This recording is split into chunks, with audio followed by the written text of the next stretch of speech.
Welcome to Trench Diaries. This is Stuka Pilot, Episode 7. Chapter 11, Back to the Dniepr. Here, also at Charkov, there have been all sorts of changes in the few months since we left. On our side, full-strength divisions have been withdrawn and the Soviets have gone over to the offensive. We've not been here more than a day or two when Soviet shells begin falling in the city. Our airfield has no large stores of petrol or bombs for us to use, and so another transfer to a more favorable airfield does not come as a surprise. It lies 100 miles to the south, close to the village of Dmitrievka. As it is a considerable distance from here to the present front, we use two takeoff airfields, one at Bavenkovo for the front on the Donetsk at Izium, the other at Stalino for missions on the Mius front. Each of these airfields has a small detachment to service us during the day. We take our first shift and armorer personnel up with us every morning. Both at Izium on the Donetsk and at Mius, a stable defensive line has been established and is under heavy attack by strong Soviet forces. Often our operations officer assigns us the same old target, the same wood, the same ravine. We can soon dispense with map readings and all the rest of it. As Steen used to say, we are the big boys now. On one of our first sorties on the Izium sector, somebody calls over the radio transmitter. Hannelore! That is my call sign. Aren't you the bloke who used to crack nuts? I do not reply, and now he keeps on repeating his questions over and over again. Suddenly, I recognize the voice as that of an intelligence operations officer with whom we have often cooperated and with whose division we always got on splendidly. It is, of course, a breach of security regulations, but I cannot resist answering that I did indeed use to crack nuts and that he was a keen footballer. He admits it delightedly, and all the air crews who have been listening to the conversation, amused by the episode, give the cold shoulder to the furiously barking flak. This flying officer of the Air Intelligence Service, Epp by name, is one of the best Vienna center forwards. Since he is with a unit in the thick of the battle, I shall have frequent occasions to meet him. Flight Officer Anton, who took over the command of the 9th flight after Horner's death, is killed on the Mius. His whole aircraft blows up as he is coming in to dive, in the same inexplicable way as has happened several times before. Again, another of our old-timers gone, a Knight of the Iron Cross. Among our air crews there is constant come and go, never any settling down, the remorseless rhythm of war. Autumn is already in the air when we receive orders to include the Dnieper front in our operations. So, further westward. For days we go out on missions from the airfield northwest of Krasnoarmaiskoye. Here the Soviets are pushing into the Donetsk industrial area from the east and the northeast. Apparently, this is a large-scale operation. They are everywhere. Besides, they raid our airfield uninterruptedly with Boston bombers. A nuisance because maintenance work is held up and so we are late in getting into action. During these raids we squat in slit trenches behind our aircraft and wait until Ivan has had his bit of fun. Luckily, our losses in aircraft and material are small. No one tells us that the army units which pass our airfield are almost last and that Ivan is on their heels. It will not be long before we find it out for ourselves. We've taken off from the western airfield and are flying over the town and gaining height. Our mission is to attack enemy forces about 25 miles northeast. On the other edge of the town I see obliquely and at some distance 6 to 8 tanks. They are camouflaged and otherwise very similar to ours. Their shape, however, strikes me as rather odd. Henschel interrupts my reflections. Let's take a look at those German tanks on the way back.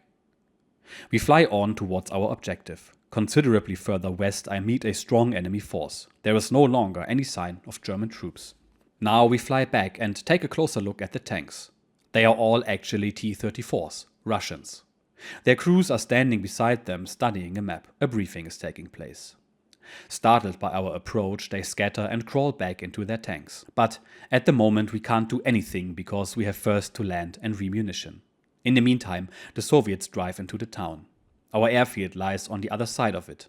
In 10 minutes I am ready to take off again and search for them among the houses. When they are being attacked, the tanks dodge round the buildings and in this way are quickly out of our sights. But I hit 4 of them. Where can the rest have got to? They may appear on our airfield at any minute. We cannot evacuate it because some of our personnel are in the town and we have to wait till they get back.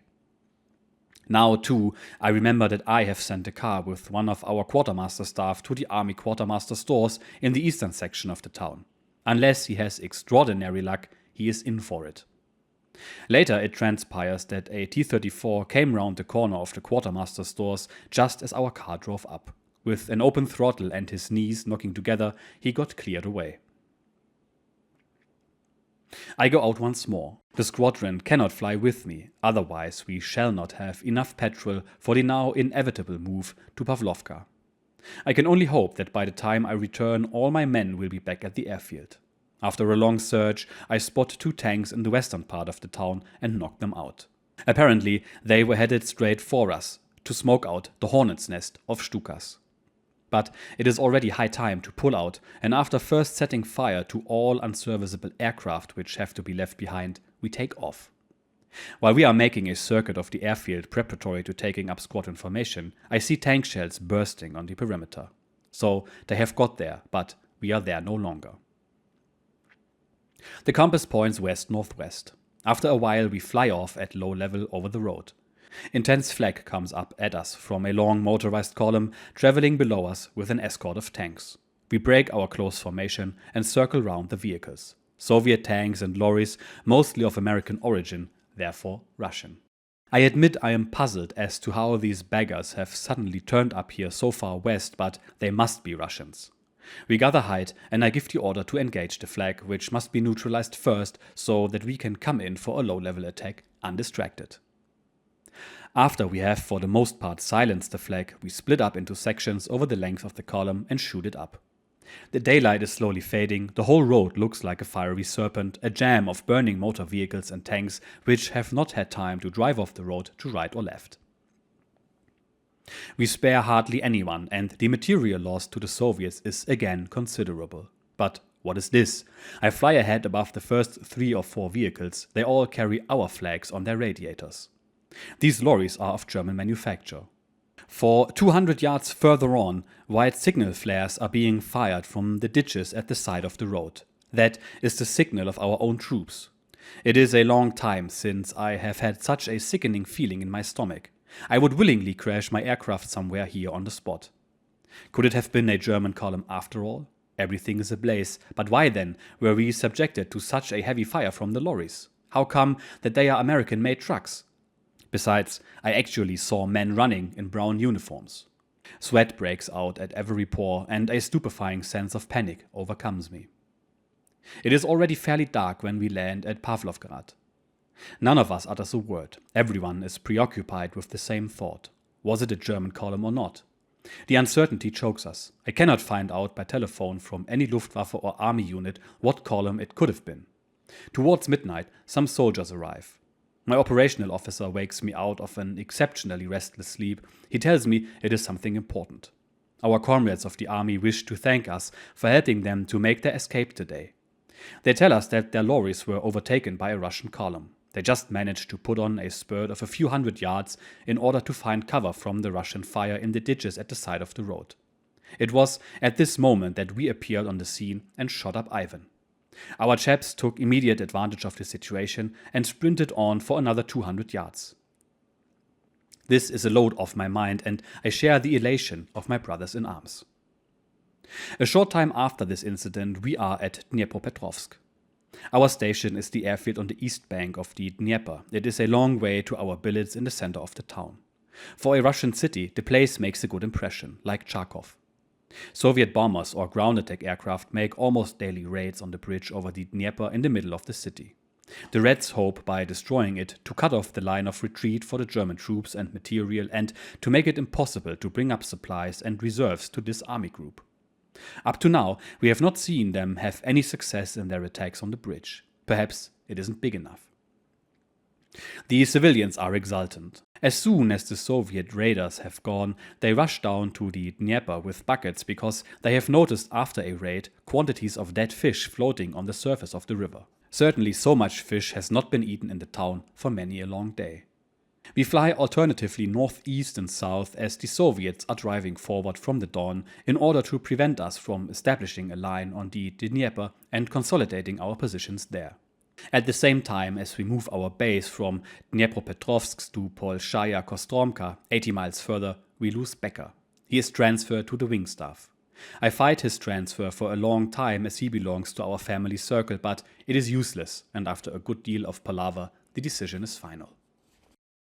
Chapter 12. Further westward. Bolshaya Kostromka is a typical Russian village with all the advantages and disadvantages these adjectives imply. For us Central Europeans, mostly disadvantages. The village is scattered and mainly consists of mud houses, few buildings are of stone. One cannot speak of a layout of streets, but the village is crisscrossed by unpaved lanes at the most peculiar angles. In bad weather our vehicles sink axle deep into the mud and it is impossible to get them out. The airfield lies on the northern edge of the village on the road to Apostolov, which is generally unusable for motor traffic. Therefore, our personnel have lost no time in adapting ourselves to the use of horses and ox-drawn carts so as to retain our mobility for all contingencies. The air crews often have to ride to their aircraft on horseback. They then dismount onto the wing planes, for the runway itself is not much better. In the prevailing weather conditions, it resembles a sea of mud broken by tiny islands, and if it were not for the broad tires of the Ju-87, we should never become airborne. One can tell how close we are to the river Dnieper. Our billets are scattered all over the village, the squadron staff is quartered in and near the schoolhouse at the southern end of it. We have a common room, a kind of officers' mess, in the so-called HQ building. The square in front of this building is frequently underwater, and when it freezes, as it sometimes does, we play ice hockey in front of the house. Ebersbach and Fickel never missed a chance of a game. Recently, however, both of them have become rather skeptical as a result of the many bruises on their shins. In the worst weather, the ice hockey goalposts are occasionally created indoors. Only the shortening of the field always makes it even more uncomfortable for the goalkeepers. The furniture cannot possibly suffer any damage because there isn't any. The Russians are dumbfounded by the many little things our soldiers carry on their person. They think the snapshots of our homes, our rooms, our girls are propaganda. It takes a very long time to convince them that they are genuine, that all Germans are not cannibals. They presently even doubt the truth of the indoctrinated catchword, Germanski nix kultura. In a few days' time, here as elsewhere, the Russians come and ask if they may be allowed to hang up again their icons and their crucifixes. Previously, under the Soviet regime, they have had to keep them hidden away because of the disapproval of a son, a daughter, or a commissar. That we raise no objection to their displaying them evidently impresses them. If you tell them that there are any amount of crucifixes and religious pictures to be seen in our country, they can hardly believe it. Hastily, they re-erect their holy niches and repeatedly assure us of their hope that this permission will not be revoked. They live in terror of their commissars, who keep the village under surveillance and spy on its inhabitants. This office is often undertaken by the village schoolmaster.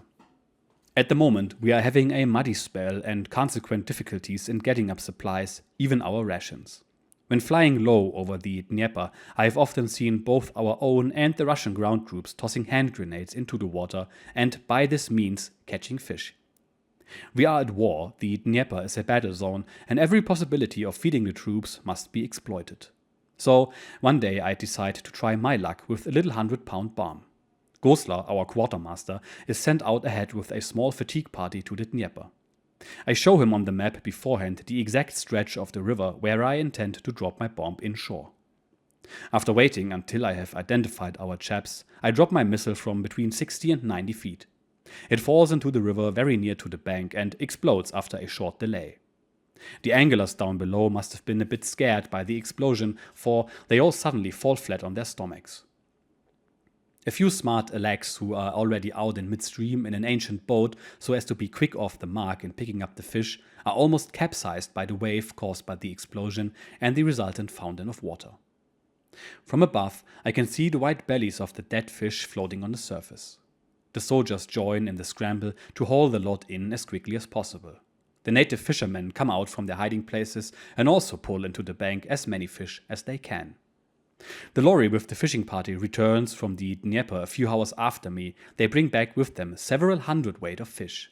Among the catch are some monster specimens weighing 60 to 80 pounds, mostly sturgeon and a kind of river carp. For 10 days we have an orgy of fish and find this an excellent diet. Particularly the sturgeon, smoked or boiled, tastes delicious. Even the huge carp have no slimy taste at all. A couple of weeks later, a fresh fishing operation is carried out with equal success. Our almost daily sorties take us in the most different directions. To the east and the southeast, the Soviets are continuously battering against our bridgehead at Nikopol, chiefly from the Melitopol area. The names of the key points on the map are many of them German. Heidelberg, Grüntal, Gustavfeld. They are the homes of German settlers whose forebears colonized this district centuries ago. Further north, the front runs eastward along the other bank of the Dnieper beyond Zaporozhye, and after crossing the river into the Kremenchuk sector. Dnepropetrovsk lies behind the Russian lines. As so often, the Soviets exert pressure at different points and frequently succeed in making local penetrations of our front. The situation is restored by counterattacks, generally by armored divisions. The industrial town of Krivoy Rog, which is in the front zone to our north, has a concrete runway, but we are not able to use it. One morning, one of the Soviet thrusts reaches Krivoy Rog and the airfield. The brunt of the Soviet attack comes from the north, from the direction of Piatichatki. Here, Flying Officer Mende is reported missing. Despite the most strenuous search, we fail to find this good comrade swallowed up in the vastness of Russia. The situation here is also restored by a counterattack and the front pushed back a few miles north. Supply traffic feeding this group is rolling forward uninterruptedly, so we attack the Dnieper bridges. Our target is then generally between Kremenchuk and Dnepropetrovsk. One morning, because of a fresh advance by the Russians pressing forward from the north, I have to go out in bad weather. My mission is to obtain an overall picture of the enemy dispositions and to assess the chances under prevailing meteorological conditions of attacking with a larger formation. Before taking off, I am told that a certain village in the battle area is still held by our troops, but that they are being very hard pressed and urgently need relief. Operational contact is to be made with the unit in question, and an operations officer is on the spot. With low cloud cover, we fly in threes into the target area, and presently I hear the voice of an operations officer I know. At all events, I hope he is the one I have been told to contact and not another. I should mention that everyone wants our support for his own division. We always have to insist on being given the call sign of the unit. Their demands on us are so heavy that to satisfy them all we should need 20 times as many men and aircraft. Judging by the voice, it is once again the footballer Epp speaking from the ground, but without waiting for his message, I've already made out strong enemy concentrations 1.5 to 2 miles ahead. I'm still flying over our lines and banking round when I observe the flash of many flak batteries. I cannot see the shell burst up in the air because they are hidden in the clouds, but now something hits the cockpit and the engine. I have flak splinters in my face and in my hands. The engine is likely to stop at any minute. It putters for another couple of minutes and then conks out. During this interval, I discover a meadow west of the village. I feel sure that I have not yet been spotted by the Russians. I bring off a smooth landing on this meadow. Quickly, Fickel brings his aircraft down beside me. We have no idea how long this area will remain in our possession. Therefore, Henschel and I take out the most essential things, our weapons, clock and parachutes, and climb into Fickel's machine. The third in the section has already flown home and reported the incident. Not long afterwards, we too make a safe landing at Kostromka. In these days, Flying Officer Fritsche also has a stroke of luck. After being hit by fighters southeast of Zaporozhye, near Heidelberg, he bails out without mishap, although in the act of jumping, he smashes something on the empennage. This Grand Flight Leader and Knight of the Iron Cross is back in operations after a short convalescence. But we are not always so lucky. Once on our way back from a battle area to the northeast, we are already close to the airfield and preparing to come in singly after flying low above it. In the last phase of our fly-in, our flag suddenly opens fire. High above us are Russian fighters. They show absolutely no direct intention of attacking, but the flag loses off at them, trying of course to fire in between our aircraft. And Flight Officer Herrling, leader of the 7th Flight, and Flight Officer Krumings, the squadron engineer officer, are both hit and crash. A bit later, Flight Officer Fritsch is also killed. 3 of my friends, who have been as inseparable as a 4-leaved clover, all 3 decorated with the Knight's Cross of the Iron Cross, lay down their lives for their country. We are stunned by their loss as by a mean and furtive blow. They were first-rate airmen and good comrades to their men. Sometimes there are periods here at the front when one is under a jinx and there seems to be no breaking the run of bad luck. In November, a radio message is received. I've been awarded the Knight's Cross with oak leaves and swords and am to report at once for the investiture to the Führer's headquarters in East Prussia. It is about this time that I destroy my 100th tank. Personally, I am glad of this new decoration, not least because it is a tribute to my squadron's achievement, but at the same time I am distressed that sanction for my recommendation of Henschel's Knight's Cross has not come through. It must be held up somewhere. I therefore decide in any case to take my rear gunner with me when I report. Henschel has just completed his 1,000 operational sorties and with a recent bag of several Soviet fighters is easily our best gunner. We fly to East Prussia over Vinica, Proskurov, Lemberg and Krakow to the Führer's HQ near Goldap. First we land at Lützen. I report to Wing Commander von Below. He tells me the squadron leader Chabak is to receive the oak leaves at the same time as he is due to report with me. I've brought Henschel along with me and ask Below whether Henschel's recommendation has reached his office. He tells me it has not, but immediately promises to find out from the Reichsmarschall how the matter stands. There also the papers cannot be found. They suppose they've been submitted to the Reichsmarschall for sanction. This is obtained by word of mouth from Göring himself by von Below, who goes straight to the Führer and reports to him that I have brought Henschel with me for the aforementioned reason and that the Commander-in-Chief of the Luftwaffe has approved the award. The answer is, Henschel is to come with the others. This is a great occasion for my faithful rear gunner. Only a few received the Knight's Cross at the Führer's hands, as personal investiture by the Commander-in-Chief begins, generally, with the oak leaves. And so, Squadron Leader Chabak, Henschel and I stand in the presence of the Führer. First, he pins on our decorations and then drinks tea with us in his study. He speaks of past operations in the East and of the lesson to be learned from them. He tells us about the creation of new units now in progress, which will certainly be needed to meet the coming invasion by the Western Allies. The country will still be able to raise a large number of divisions, and our industry can equip them with sufficient armament. Meanwhile, German inventive genius, he informs us, is still working on stupendous projects, and we must succeed in wresting victory from Bolshevism. Only the Germans are in a position to do this, he affirms. He is proud of his Eastern Front soldiers, and he knows their tremendous exertions and the difficulties they face. He's looking well and is full of ideas and of confidence in the future. On leaving Lützen, we must make a slight detour over Hohensalza to Görlitz, where we give our gallant Ju-87 a 2 days rest. Henschel's home in Saxony is not very far from here, and he goes on by train to rejoin me 2 days later for our return to the front. We then fly over Vienna, Krakow, Lemberg and Vinica to Kirovograd in filthy weather. The further east we get, the more we feel the imminence of winter. Low-lying clouds with densely driving snow hamper our flight and make it difficult for us to keep our course. We feel much happier when, as dusk is falling, our kite taxis in a frozen airfield at Kostromka and we are home again with our comrades. It is already cold here, but we have no reason to grumble at that because the frost improves the condition of the roads in the village. Large open spaces are solid ice and it is not always the easiest thing to cross them without skates. When we are grounded by bad weather, we restart our ice hockey game. Even the least sportingly inclined becomes infected by the enthusiasm of the rest. We use every conceivable implement from regulation hockey sticks to old brooms and shovels. The most primitive Russian skates compete with special footgear fitted with proper hockey blades. Many just lumber about in airmen's fur boots. It is all one, it is the exercise that matters.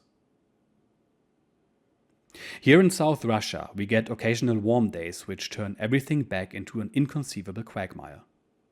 Perhaps it has something to do with the influence of the Black Sea or the Sea of Azov. Our airfield cannot stand up to such vagaries of climate, and we always clear out of it and move over to the runway at Kirovograd. One of these muddy spells coincides with Christmas and New Year. Consequently, units are compelled to celebrate these holidays in isolation instead of in general squadron party. Father Christmas has brought a surprise for every soldier, and to look at their faces, no one would guess that this is already the 5th winter of our campaign. At the beginning of 1944, the hard weather really sets in and operational activity is increased. The Soviets push forward to the west and southwest from the area west of Dnipropetrovsk and for a short time cut road communications between Krivoy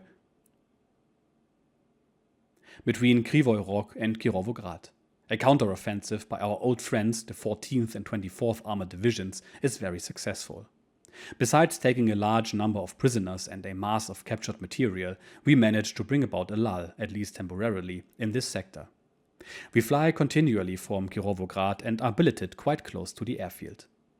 The wing staff is quartered nearby. The day they move in, they have a most uncomfortable surprise. The wing adjutant, Squadron Leader Becker alias Fridolin, and the engineer officer, Flight Lieutenant Kachner, are not quite conversant with the local heating arrangements. Carbon monoxide gas is generated in their rooms during the night, and Kachner wakes up to find Fridolin already unconscious. He staggers out into the fresh air, dragging Fridolin with him, thus saving both their lives. For a soldier to lose his life as the result of a silly accident instead of by enemy action is particularly tragic. Afterwards, we see the funny side of it, and their mishap becomes a standing joke. Both have to put up with many a lag pull. In the course of our operations during this period, we witness a most unusual drama. I am out with the anti-tank flight south and southwest of Alexandria. After firing off all our ammunition, we are homeward bound for Kirovograd to refuel and remunition for another sortie. We are skimming the almost level plain at a low altitude halfway to Kirovograd, and I am just above a dense hedgerow. Behind it, 12 tanks are on the move. I recognize them instantly. All are T-34s heading north. In a twinkling I have climbed and circle around the quarry. Where on earth have they come from? They are Soviets beyond all doubt. Not one of us has a round of ammunition left, however. We must therefore let them rumble on. Who knows where they will get to by the time we can return with fresh ammunition and attack them. The T-34s pay no attention to us and proceed on their way behind the hedge. Further north, I see something else moving on the ground. We fly over at low level and recognize German comrades with Type 4 tanks. They gaze up at us from their tanks, thinking of anything else but the nearness of an enemy and a possible skirmish. Both lots of tanks are traveling towards each other, separated only by this tall line of bushes. Neither can see the other, because the Soviets are moving in sunken ground below a railway embankment. I fire red signal flares, wave and drop a message in a container in which I inform my tank colleagues who and what are coming in their direction 2 miles away, assuming they both keep to the same course. By dipping my aircraft towards the spot where the T-34s are traveling at the moment, I tip them off to the nearness of the enemy. Both parties still drive steadily on. Circling low, we watch for what is going to happen. Our tanks halt at a point where there's a gap of a few yards in the hedge. At any minute now, they may both be suddenly surprised by the sight of the other at point-blank range. I wait tensely for the second when both will get the shock. The Russians have closed down their turret tops. Perhaps they suspect something from our astonishing maneuvers. They are still rolling in the same direction, traveling fast. The lateral distance separating the two parties is not more than 15 or 20 yards. And now it happens. The Russians in the sunken ground have reached the gap and see the enemy in front of them on the other side of the hedge. It takes exactly 2 seconds for the first Panzer IV tank to set his opposite number on fire at a range of 20 yards. Bits and pieces pepper the air.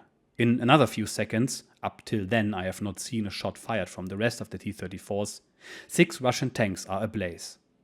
The impression is that they have been taken completely by surprise and have not yet grasped what is happening even now. Some T-34s move in closer under cover of the hedge, the rest try to escape over the railway embankment. They are immediately picked off by the German tanks, which have meanwhile got a field of fire through the gap. The whole engagement lasts 1 minute.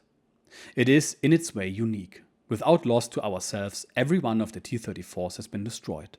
Our comrades on the ground are proudly elated at their success. We are not less delighted. We throw down a message of good wishes and some chocolate, and then fly home.